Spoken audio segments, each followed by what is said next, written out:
All right. Hello, everyone. So, we were just sitting here talking about discipline and follow through and doing what you need to do to get the results that you want to get, no matter what it is. And we came up with some amazing realizations, Yes, right? that we differ. We definitely differ. So the things that, some people have a lot of self-discipline, right? Doesn't matter like how painful it is, doesn't matter how hard it is. They're just disciplined people. What we found out is we are not. And one of us is less than the other. Yes, like I'm more disciplined than Kashima, but I wouldn't consider myself a disciplined person. Well, you may be thinking, well, how are you, how were you able to become a doctor? How were you, able to get through medical school and residency and start a business? And, if you're not, and write a book, all this stuff, if you're not disciplined. Well, I've figured out some hacks to overcome or to, I guess, get To around, assist. to assist. Exactly. In your accomplishments. Exactly. And so there's two things that I recognize that really motivates people to, or enables, not motivates, but enables people to really follow through with the things that they need to do to be able to get the desired results. Number one is the avoidance of pain, Yes. right? The avoidance of pain is huge because, if you, let's just say studying for a test, right? If you're fearful of the pain of failing a test, then you might stay up all night studying for the test, right? You'll do whatever it takes not to fail, or if, for some people it's getting a B. Like, I can't get a B, I have to get an A. Whatever it is, that fear, that pain of not succeeding is the driving force. People that don't really care about that, they're not gonna, right? We have some kids that don't really care, right? And so it's hard for them to. But it's also interesting because each kid is motivated by something Different different. things, something and different. Then so we have to figure out where that is to create that discipline Exactly. process for them. Because they're not, none of them are disciplined. I think it's just a generational thing. Yeah. But they are disciplined with certain things if it's the right way to approach it. Right. Right. Same with us. Same thing, right? So let's take food, for instance. Neither one of us, just really binges out on unhealthy food, but we will eat stuff that really doesn't serve our bodies depending on the circumstances. And so Kashima, she's very disciplined when it comes to eliminating gluten because of pain. Yes. So Yes. And I'm much better at not doing things than I am with doing things and being consistent with them.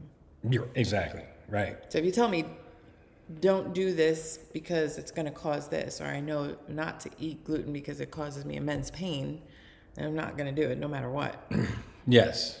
But the pain has to be associated with it. That's your motivation. Yes. Right? Because sugar, if you tell you not to eat sugar, I mean, you don't eat a lot of sugar, but still, it's hard for you to really stay away from that because there's not a lot of pain associated with sugar for you. Right. Right? Right. And so pain is a big driving factor. For me, convenience and automation. Like for instance, all the things that I don't like to do, I don't like to work out. I don't like to, go through my finances. There's a lot of Don't things. like the cold plunge. I don't like the cold plunge, right? There's a lot of things I don't like. The pain of not doing it for me is not really enough just to make me do it on my own. So what I have to set up is I have to set up accountability. I have to set up a meeting with my bookkeeper. I have to set, recurrent meetings that someone's depending on me to show up. Working out, I have to have a personal trainer or else I'm not going to do it. And at least not consistently, right? So I need people expecting me to show up for me to show up. And then if there's no one expecting me to show up, this is very difficult for me to show up. So I create automations to make it very easy for me to do the things that I want to do. So the way that I got through school and the way that I got through, I would be a part of study groups, right? Because I wasn't really good on just sitting there trying to read and study on my own. So I was part of groups where I was part of conversations and explaining information to people and things of that nature. And that's what got me through. So the question is, what is it for you? Like what is it that where you can gamify the process? Speaking of gamify, you're very competitive. Yes. So, but that taps into pain because it's very painful for her to lose because she's very competitive. She hates losing. Now, how in the world she ever ended up with me, I have no idea, because any type of competition that we get into, she always loses. So I don't know why. I don't know why she would put herself in that situation. Wow. Next time, we're going to talk about delusion. So if you're a competitive person, then that's one way of setting up a pain point that, you want to do your best, you don't want to lose, but it also automates it because you're thinking about the competition and not the things that you have to do to get there. So, I don't think self-discipline, I think self-discipline is overrated. I don't think that you need it. I think that you just have to set up a situation that sets yourself up to win. That's really all you need to do. Yes. Right? Yeah, I agree. All right. And figure out what type you are, because that makes a difference. Obviously you have to be aware.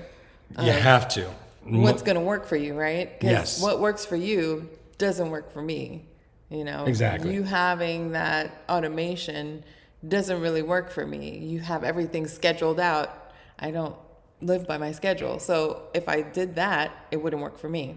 Absolutely. So figure out what type of person you are, what discipline you need, what type of discipline action you need, right? I don't think you need discipline. I really don't. It's not about discipline. It's about what is your reason why and what is the situation that's going to get you to move forward. Like all the people that, are part of our practice and are part of our programs, they're not disciplined people. Oh, I see what you're saying. You see what I'm saying? We don't teach them how to be disciplined. What we do is we set up the environment and the situation where they can't fail. Like Right. you understand what I'm saying? And so, because they're not trying to do it on their own. Yes. If they're a part of the 1% of the population that's self-disciplined, then you just get the information, you do it, and you get the results. That's true. But that's 1% of the population, unfortunately. Right. Yeah. All right. Hope this was helpful, everyone. Take care.